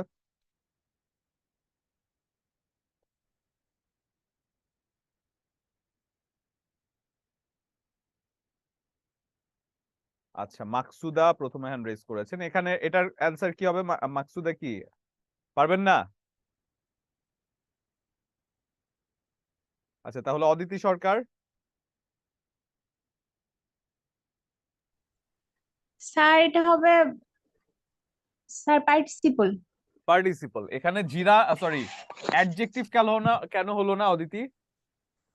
স্যার এটা স্যার ভার্ব প্লাস আইএনজি, এখানে এটা অ্যাডজেক্টিভের কাজ করছে, আবার সাথে নাউন। সাথে নাউন, হ্যাঁ সেটা আছে, কিন্তু এখানে অ্যাডজেক্টিভ না হয়ে পার্টিসিপল কেন হলো? অ্যান্সারটা অ্যাডজেক্টিভ না হয়ে পার্টিসিপল কেন হলো? কারণ আমাকে পার্টস অফ স্পিচ চাওয়া হয়নি। আমাকে পার্টস অফ স্পিচ কিন্তু এই প্রশ্নে চাওয়া হয়নি। যেহেতু পার্টস অফ স্পিচ চাওয়া হয়নি, তাই এটা পার্টিসিপল হবে। যদি পার্টস অফ স্পিচ চাওয়া হতো সেন্টেন্সে, তাহলে সেটা কি হয়ে যেত? অ্যাডজেক্টিভ। তাহলে অ্যাডজেক্টিভ হয়ে যেত। Very good. এরপরের কোয়েশ্চেনটা যদি আমরা বলি, a barking dog seldom bites, আমি প্রশ্ন করব কি দ্বারা, কি কোন কথাটা দ্বারা প্রশ্ন করব? কেমন? কেমন কথাটা দ্বারা। তাহলে কেমন কুকুর জোরে জোরে কামড়ায় বা কদাচিৎ কামড়ায়, তাহলে উত্তরে চলে আসছে কি? এই ঘেউ ঘেউ পার্টিসিপল। করা কুকুর। সেজন্য যেহেতু অ্যাডজেক্টিভের মতো কাজ করছে, এটা একটা পার্টিসিপল হয়ে গিয়েছে। Travelling is a good scope to know the unknown places, এটা অদিতি বলবেন না, এটা বলবেন না এরপরে বিলকিস আক্তার।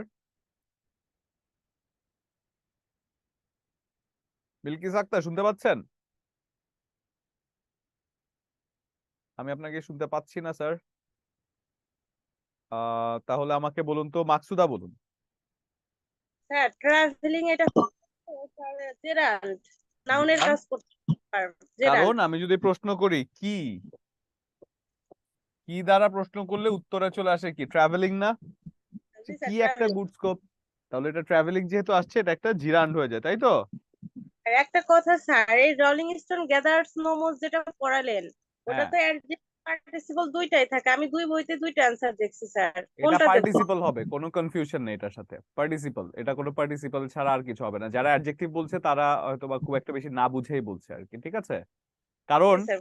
এ প্লাস বি হোল স্কোয়ারের সূত্র আপনি বসিয়ে অঙ্ক করে রেজাল্ট না বসায় কি কখন আপনি অঙ্ক দেখায় চলে আসবেন? রেজাল্ট না বসায়?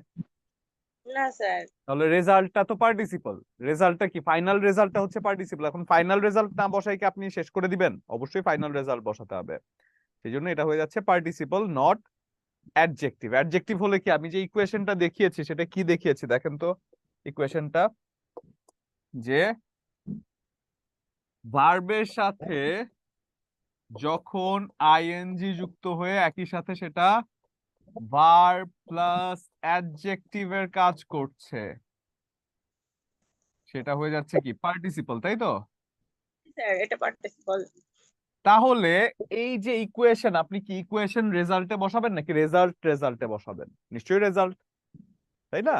তো নিশ্চয়ই রেজাল্ট বসাবেন। এবং যদি পার্টস অফ স্পিচ বলা থাকতো তাও একটা কথা ছিল, যে সেন্টেন্সে পার্টস অফ স্পিচ চাওয়া হচ্ছে, কিন্তু পার্টস অফ স্পিচ চায় নাই। আমি কেন পার্টস অফ স্পিচ বসাবো? সেজন্য এটা পার্টস অফ স্পিচ অ্যান্সার হবে না, ঠিক আছে? এরপরে যদি বলি আমরা walking is a good scope, তাহলে এটা জিরান্ড। আপনি তো বললেন he is fond of reading books, এটা কে বলবেন? He is fond of reading books, কে পারবেন? স্যার এটাও তো জেরান্ডই হবে স্যার। রিডিং বুক, কি বই পড়ি স্যার? কিন্তু বুকস এর আগে রিডিং কথাটা কি, রিডিং কথাটা কি বুকস কে মডিফাই করছে? বুকস কি নাউন না? জি স্যার।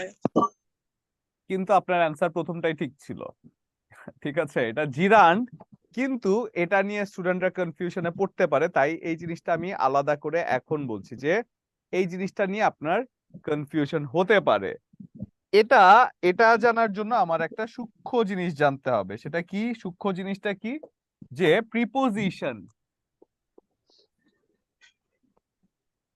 প্রিপোজিশন বা কোনো একটি ভার্ব এর পরে যদি আইএনজি যুক্ত আরো একটি ভার্ব আসে, আরো একটি ভার্ব আসে, তবে সেটি জিরান্ড হয়,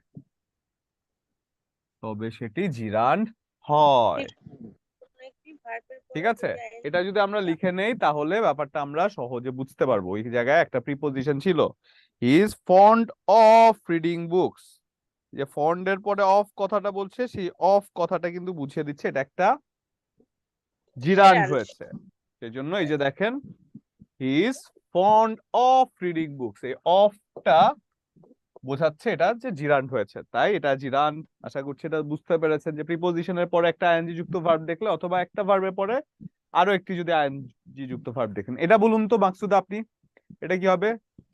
এটা পাস্ট পার্টিসিপল হবে পাস্ট স্যার। পার্টিসিপল ফর্ম, কিন্তু অপশনে যেহেতু শুধু পার্টিসিপল আছে, আপনি শুধু পার্টিসিপল বলেন, সেটাও তো খারাপ হয় না।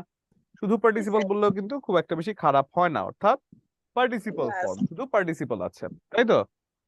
জি স্যার। এরপরে যদি যাই আমরা, ইট হ্যাজ স্টপড রেইনিং, এটা কি হতে পারে? Has stopped raining. বৃষ্টি বন্ধ হচ্ছে স্যার। এটা রেইনিং কি বন্ধ হচ্ছে স্যার? বৃষ্টি, এটা জেরান্ট হবে। এটা জিরান্ড হবে, এবং আরেক ভাবেও যদি চিন্তা করি, আইএনজি যুক্ত ভার্বের পরে আরো একটি ভার্ব আছে, তাহলে সেটা হয়ে যায় জিরান্ড। ঠিক আছে, বা একটা ভার্বের পরে আইএনজি যুক্ত আরো একটি ভার্ব আছে। হি কন্টেম্পলেটেড ম্যারিং হিজ কাজিন, এটা কি বলবেন? দেখি মাকসুদা তো অনেকগুলো বললেন, অন্য কেউ পারবেন? অন্য কেউ?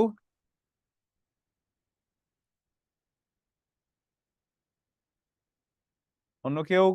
মাকসুদাই তো পারবেন, এছাড়া কি আর কেউ পারবেন না? আচ্ছা, মাকসুদাই বলুন। স্যার এখানে বলছে হি কন্টেম্পলেটেড ম্যারিং হিজ কাজিন, এখানে বলছে কেমন চাচাতো বোন, না এরকম না স্যার নাকি?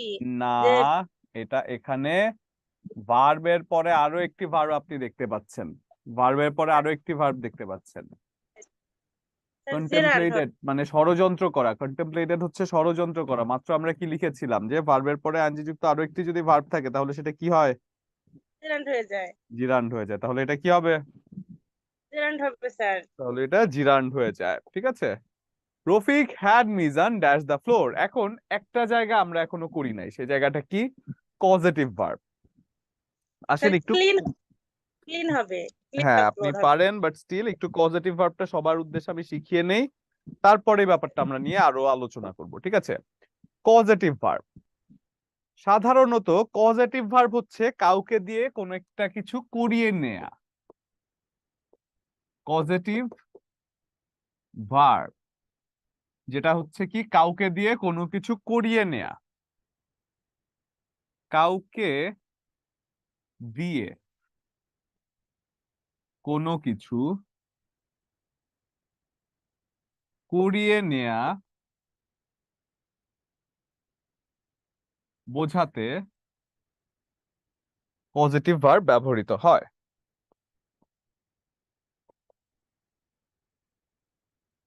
পজিটিভ ভার্ব ব্যবহৃত হয়, মানে ধরেন আপনি কাউকে দিয়ে কোনো একটা কাজ করাবেন, এই জাতীয় ক্ষেত্রগুলো বোঝাতে পজিটিভ ভার্ব হয়। এখন পজিটিভ ভার্ব সচরাচর কোনগুলো? পজিটিভ ভার্ব সচরাচর পাঁচটাই ব্যবহৃত হয়। সচরাচর ব্যবহৃত যে পজিটিভ ভার্ব আছে সেগুলোকে যদি আমি বলি, সচরাচর সচরাচর ব্যবহৃত পজিটিভ ভার্ব, পজিটিভ ভার্ব সমূহ, সচরাচর যে সকল পজিটিভ ভার্ব ব্যবহৃত হয় সেগুলো যদি আপনি বলেন, সেগুলো কি হয়? সেগুলো হয়ে যেতে পারে কি? Let, make, help, let make help, have এবং গেট, এই জাতীয় শব্দগুলো সচরাচর পজিটিভ ভার্ব হয়, এবং এইখান থেকে প্রশ্ন সচরাচর এসে থাকে। পজিটিভ ভার্ব কি? কাউকে দিয়ে কোনো একটা কাজ করিয়ে নেয়া, এবং এটার কয়েকটা স্ট্রাকচার আছে যেটা মোটামুটি ক্রিটিক্যাল একটা জিনিস, মোটামুটি বেশ ক্রিটিক্যাল একটা জিনিস, কিন্তু জিনিসটাকে আমরা টেকনিক্যালি একেবারেই সহজ করে পড়বো, একেবারেই সহজ করে পড়বো টেকনিক্যালি, কিন্তু তার আগে ক্রিটিক্যাল যে ব্যাপারটা সেটা আমার দেখে আসতে হবে, নয়তো টেকনিক্যালি সহজ করে পড়লে আমি খুব একটা বুঝবো না যে আসলে কি পড়লাম। তাই আপনারা এই স্ট্রাকচারটা আগে লিখে ফেলবেন। লেট মেক হেল্পের যে লেট মেক হেল্প হ্যাভ গেটের যে স্ট্রাকচার, সাবজেক্ট যদি থাকে, তারপরে যদি মেক থাকে, তারপরে পার্সন বা থিং থাকলে ভার্বের বেস ফর্ম প্লাস আদার, সাবজেক্টের পরে লেট যদি থাকে, লেট থাকলে পার্সন বা থিং থাকলে ভার্বের বেস ফর্ম প্লাস আদার, সাবজেক্টের পরে গেট থাকলে পার্সন বা পার্সন থাকলে সেটা ইনফিনিটিভ হয়, সাবজেক্টের পরে গেটের পরে থিং থাকলে ভার্বের পাস্ট পার্টিসিপল ফর্ম হয়। এই স্ট্রাকচারটা একটু লিখে ফেলবেন, লেখা হলে একটু ডান লিখবেন, হ্যাঁ। এই স্ট্রাকচারটা একটু লিখুন, তারপর আমি বোঝাচ্ছি যে ব্যাপারটা কতটা সহজে বোঝানো যায় বা কতটা সহজে পারা যায়। লেখা হলে একটু ডান লিখবেন।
আচ্ছা, তো যে ব্যাপারটা বলছিলাম যে এই জায়গাটা আমরা সহজে শিখবো। এখানে আমরা দেখেছি কয়টা ভার্ব, এখানে ছিল 5টা ভার্ব। এই 5টা ভার্বের মধ্যে 3টা ভার্বের কাজ একই রকম। যে 3টা ভার্ব কি? লেট,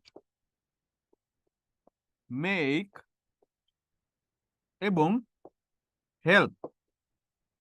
এই 3টা ভার্বের কাজ একই রকম। যেটা কি?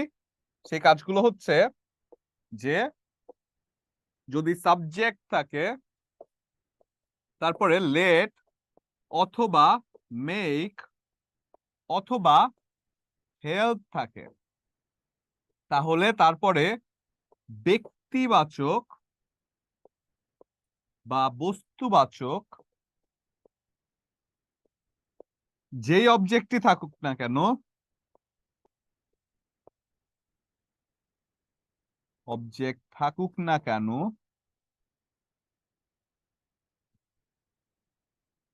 এরপরে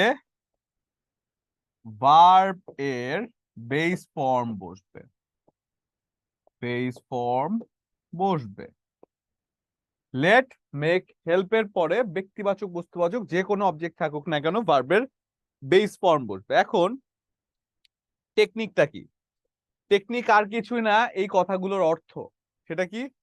লেট, মেক, হেল্প, এই কথাগুলোর যদি আপনি শাব্দিক অর্থ একটা একটা যদি আপনি বলেন, মেক হচ্ছে কি বানাতে, বানানো, হেল্প হচ্ছে কি সাহায্য করা, লেট হচ্ছে কি করা বা দেয়া। তার মানে কি? বানাতে সাহায্য করা, বানাতে সাহায্য করতে দেয়া। এবার দেখেন, বানাতে সাহায্য করতে দেয়া, ধরেন লেট, মেক, হেল্প একটা সেন্টেন্সে আছে, মানে কোনো কিছু তৈরি করতে আপনাকে যেহেতু সাহায্য করার কথা বলা হয়েছে, তার মানে কি যে জিনিসটা তৈরি করবেন সেটা নিশ্চয়ই ভার্বের বেস ফর্ম, বা যেটা সেটা নিশ্চয়ই কোনো কিছু এমন একটা বেস ফর্মে ছিল যেটাকে প্রস্তুত করার প্রয়োজন আছে।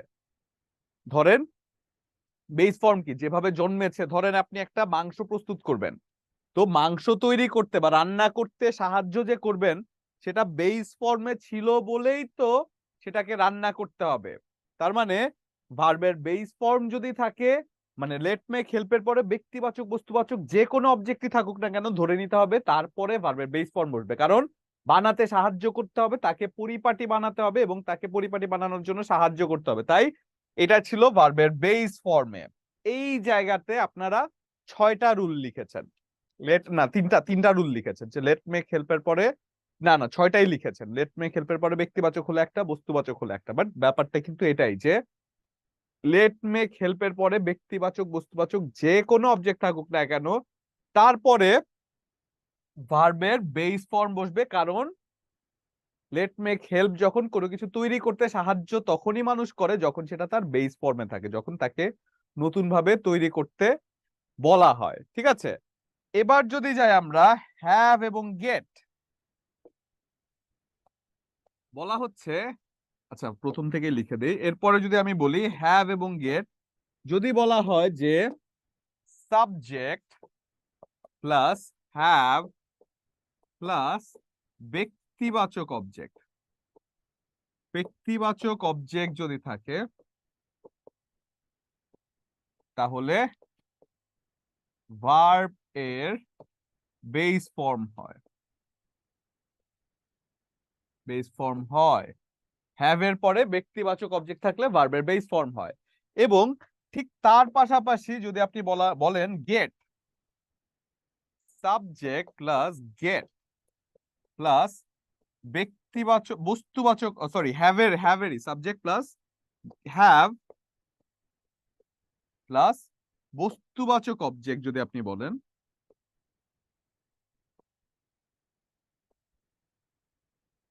বস্তুবাচক অবজেক্ট,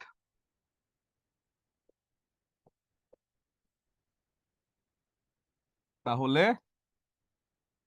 ভার্ব এর পাস্ট পার্টিসিপল ফর্ম বসে, যেখানে পিপি যদি আপনি বলেন পিপি ফর্ম, পিপিতে পাস্ট পার্টিসিপল হয়, পিপিতে আরো একটা কথা হয়, সেটা কি পরিপাটি ফর্ম। পরিপাটি কেন বলছি, টেকনিক বানানোর জন্য, খেয়াল করবেন, একটু পরে দেখাচ্ছি যে পরিপাটি কেন কথাটা বললাম। এবার যদি দেখেন হ্যাভ মানে কি, কোনো কিছু থাকা, হ্যাভ মানে কোনো কিছু থাকা নিশ্চয়ই বোঝায়। ধরেন আপনি যদি বলেন হ্যাভ এর পরে একটা ব্যক্তিবাচক অবজেক্ট, মানে একটা ব্যক্তি থাকছে আপনার কাছে, একটা ব্যক্তি আপনি ধরেন পেয়েছেন, ধরেন এটা বাংলা সিনেমাতে নিয়ে যায় যে আপনার ভালোবাসার মানুষ পেয়েছেন আপনি, ধরেন আপনি মনের মতো একজন মানুষ পেয়েছেন, যেই মানুষটাকে আপনি চিন্তা করছেন যে সে আপনার কাছে থাকুক। তা আপনি যখন আপনার কোনো মনের মতো মানুষ পাবেন, তখন কি আপনি চাইবেন সে কোনো মুখোশ পরে থাকুক? নিশ্চয়ই চাইবেন না। আপনি নিশ্চয়ই চাইবেন যে সে তার একেবারে বেস রূপ বা তার যে আসল রূপ আছে সেই রূপে সে থাকুক। তাহলে এই যে হ্যাভ এর পরে ব্যক্তিবাচক অবজেক্ট থাকলে সবসময় ভার্বের বেস ফর্ম হয়, কারণ ব্যক্তিটাকে আপনি চাইবেন তার সকল খোলস ছাড়িয়ে সে তার নিজের রূপটা ধরে আসুক, তাই তো? এবং যদি আপনি হ্যাভ এর পরেই বস্তুবাচক অবজেক্ট দেখতে পান, এখন কোন একটা বস্তু আপনি পাইতে চাইলে কি চিন্তা করবেন, একটু চিন্তা করে দেখেন তো। কোন একটা বস্তু ধরেন আপনি পেতে চাচ্ছেন, তখন কি সেটা কি কখন আপনি বলবেন যে বেস ফর্মে, ধরেন একটা মোবাইল বানাচ্ছেন বা একটা মোবাইল এখন আপনি কি কখনো বলবেন যে আমি অর্ধেক, মানে অর্ধেক তো প্রস্তুত মোবাইলটা নিব, নাকি আপনি বলবেন যে আমাকে পরিপাটি মোবাইল দাও, একেবারে সবকিছু শেষ করে পরিপাটি একটা প্রোডাক্ট আপনি নিশ্চয়ই চাইবেন, যে একটা জিনিস পুরো পরিপাটি অবস্থায় আছে বস্তুটা, সেই বস্তুটা কিন্তু আপনি সবসময় চুজ করবেন, কখন আপনি অর্ধেকটা বা বেস ফর্মে থাকা অবস্থায় কোনো বস্তুকে চুজ করতে পারেন না। তাই হ্যাভ এর পরে যদি বস্তুবাচক অবজেক্ট থাকে তাহলে মেইন ভার্বের পাস্ট পার্টিসিপল ফর্ম বা পরিপাটি ফর্ম পিপি ফর্ম হয়ে যায়। তার মানে কি, হ্যাভ এর পরে যদি বস্তুবাচক অবজেক্ট হয়, মেইন ভার্বের পাস্ট পার্টিসিপল ফর্ম বা পরিপাটি ফর্ম হয়ে যায়। এবং সিমিলারলি আপনারা যে কি বুঝতে পারছেন সেটা এখনো বুঝতে পারছেন না, কারণ এটা খুবই কঠিন একটা জিনিস। যদি টেকনিকে পড়ে ফেলি সারা জীবনে আর মানে আপনার ভুলবেন না, ভোলার সুযোগ নাই, প্লাস জিনিসটা মজা করে মনে রাখা হয়ে গেল। ঠিক আছে, এরপরে যদি আমি বলি গেট, সাবজেক্ট প্লাস গেট, যার অর্থ কি পাওয়া, তাই তো, প্লাস ব্যক্তিবাচক অবজেক্ট যদি থাকে, ব্যক্তিবাচক অবজেক্ট। এখন ধরেন আপনার কাছে কোন একটা ব্যক্তিকে আপনি পেয়েছেন, যে মনে করেন যে আপনার মনের মতো একজন মানুষ। এখন যখন আপনি পেয়েছেন একজন ব্যক্তিকে মনের মতো মানুষ, এরপরে ব্যক্তিবাচক অবজেক্ট আছে, তখন কি আপনি তাকে কোন নির্দিষ্ট সময়ের জন্য যাবেন নাকি ইনফিনিটিভের জন্য যাবেন? নিশ্চয়ই ইনফিনিটিভ বা অনন্তকাল ধরে যাবেন। এবং সেই হিসেবে ব্যক্তিবাচক অবজেক্ট যদি থাকে তাহলে ইনফিনিটিভ টু প্লাস ভার্ব এর বেস ফর্ম বা ইনফিনিটিভ হয়ে যায়, ইনফিনিটিভ হয়ে যায়, যেটা কিনা যখন একটা সেন্টেন্সকে টু প্লাস ভার্বের বেস ফর্ম দিয়ে ইনফিনিটিভ করছেন, একটা মানুষকে যদি আপনি পান তাহলে সেই মানুষটাকে আপনি চাইবেন জনম জনম ধরে। তার মানে কি গেটের পরে ব্যক্তিবাচক অবজেক্ট ভার্বের টু প্লাস ভার্বের বেস ফর্ম অর্থাৎ ইনফিনিটিভ। এবং সিমিলারলি আপনি যদি বলেন যে সাবজেক্টের পরে গেট আছে এবং তারপরে আছে কি বস্তুবাচক অবজেক্ট, বস্তুবাচক অবজেক্ট। এখন বস্তুবাচক অবজেক্ট থাকলে আপনি কি কখনো বলবেন, বস্তুবাচক অবজেক্ট থাকলে কি আপনি বলবেন যে আমাকে বেসটা দাও, যেটা পরিপাটি না সেটা দাও? নিশ্চয়ই বলবেন আমাকে পরিপাটিটা দেওয়ার জন্য, তাই না? তার মানে গেটের পরে যদি কোনো একটা বস্তুবাচক অবজেক্ট আপনি দেখতে পান তাহলে ভার্বের পরিপাটি ফর্ম বা পাস্ট পার্টিসিপল ফর্ম হয়ে যায়। এটাই হচ্ছে টেকনিক, যেটা কিনা যে যে ভার্ব গুলো আছে, কজেটিভ ভার্ব যে আছে, এই কজেটিভ ভার্বটা পুরোটা আপনার আয়ত্তে চলে আসছে, যেটা আপনি এখন প্রমাণ দেখবেন। ঠিক আছে, এবার যদি প্রমাণটা আমরা দেখি যে কতটুকু আয়ত্তে এসেছে, দেখেন তো। He did not let me play.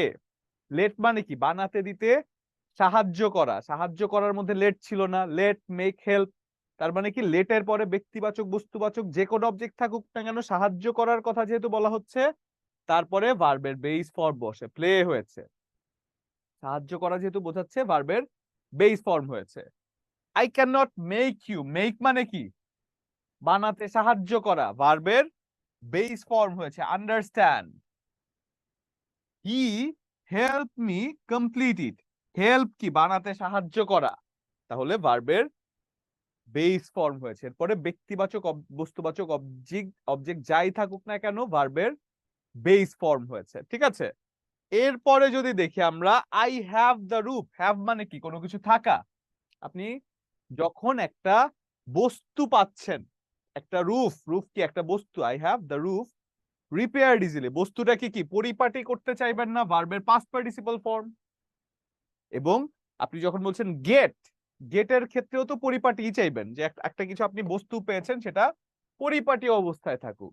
এবার যদি বলি আই হ্যাভ জামাল, জামালকে যখন আপনি পেয়েছেন, হ্যাভ মানে কি পাওয়া, না সরি হ্যাভ মানে কি থাকা, তো আপনার কাছে জামাল আছে, তো আপনি কি চাইবেন যে জামাল আপনার সামনে মুখোশ নিয়ে আসুক বা অন্য কোনো রূপ ধরে আসুক? না, আপনি নিশ্চয়ই চাইবেন জামাল তার বেস ফর্মে আসুক, সেজন্য জামাল রিপেয়ার হয়ে গিয়েছে। সিমিলারলি আপনি যদি বলেন I get Jamal to repair, যে মানুষটা আপনার কাছে আছে সেই মানুষটাকে আপনি এখন চাইছেন আপনার কাছে থেকে যাক, বা আপনি পেতে চাইছেন। তার মানে কি পেতে চাইলে কি এটা ইনফিনিটিভ বা জনম জনম ধরে চাইবেন। তার মানে টু প্লাস ভার্বের বেস ফর্ম ধরে ব্যাপারটা কিন্তু হয়ে যাচ্ছে। দুনিয়ার সব থেকে কনফিউজিং জিনিস সব থেকে সহজ উপায়ে শিখলেন। বলেন তো কেমন লাগছে, একটু বলেন কেমন লাগছে। যদি এটা আজকের পর থেকে আর রিভিশন না দিতে হয় তাহলে আমি বুঝবো যে আপনাদের মানে তাহলে আমার ক্রেডিট আছে।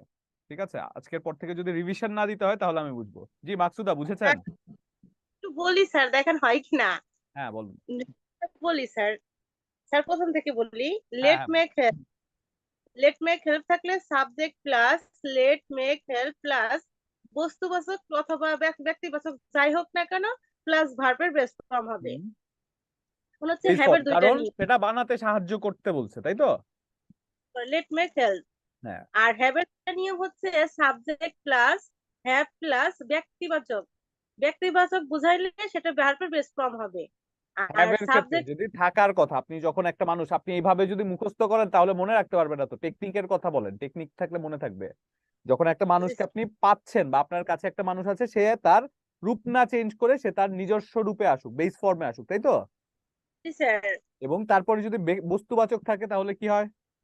বস্তুবাচক একটা বস্তু তো আমরা আনপ্রিপেয়ার্ড ছাড়া চাবো না, আমরা চাবো হ্যাঁ যে সেটা অবশ্যই, পুরোপুরি। সেটাকে আমরা পরিপাটি চাইবো, তাই তো? স্যার যেহেতু পরিপাটি পরিপাটি চাইবো ফর্ম হবে। তাহলে ভার্বের আর বেস ফর্ম হবে না, সেটা হয়ে যাবে ভার্বের পাস্ট পার্টিসিপল ফর্ম।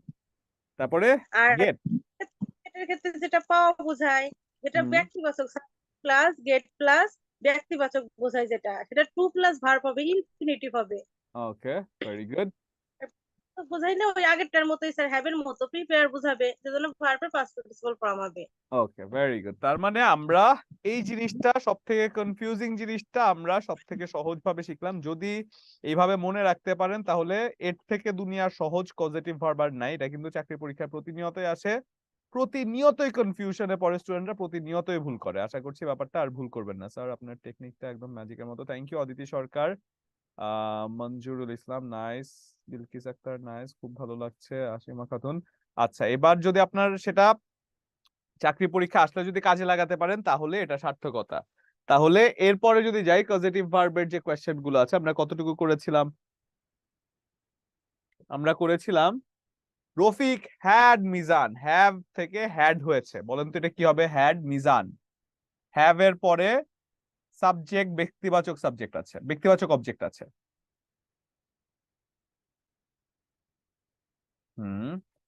হ্যাভ এর পরে যখন ব্যক্তিবাচক অবজেক্ট আছে আপনি নিশ্চয়ই চাইবেন সে তার বেস ফর্মে আসুক, সেক্ষেত্রে এটা অবশ্যই হয়ে যাবে ক্লিন। এরপরের যে কোয়েশ্চেনটা আছে, কোন কোন সেন্টেন্সে কজেটিভ ভার্ব আছে? এখানে কোন সেন্টেন্সে কজেটিভ ভার্ব আছে? অবশ্যই সি নাম্বার সেন্টেন্সে কজেটিভ ভার্ব আছে, কারণ I shall get the work done by him, এই গেটটা একটা কজেটিভ ভার্ব, সেজন্য এটা হয়ে যাচ্ছে অ্যান্সার। এরপর যদি বলি what type of the verb make in the following sentence, make কোন প্রকারের ভার্ব, এটা আমরা সবাই মোটামুটি এতক্ষণে বুঝাচ্ছি যে এটা একটা পজিটিভ ভার্ব বা কাউকে দিয়ে কোন একটা কিছু করিয়ে নেয়া। The old man was tired of walking, এটা বলবেন, এটা কে বলবেন হ্যান্ড রেজ করে? The old man was tired of walking, কি হবে এটা?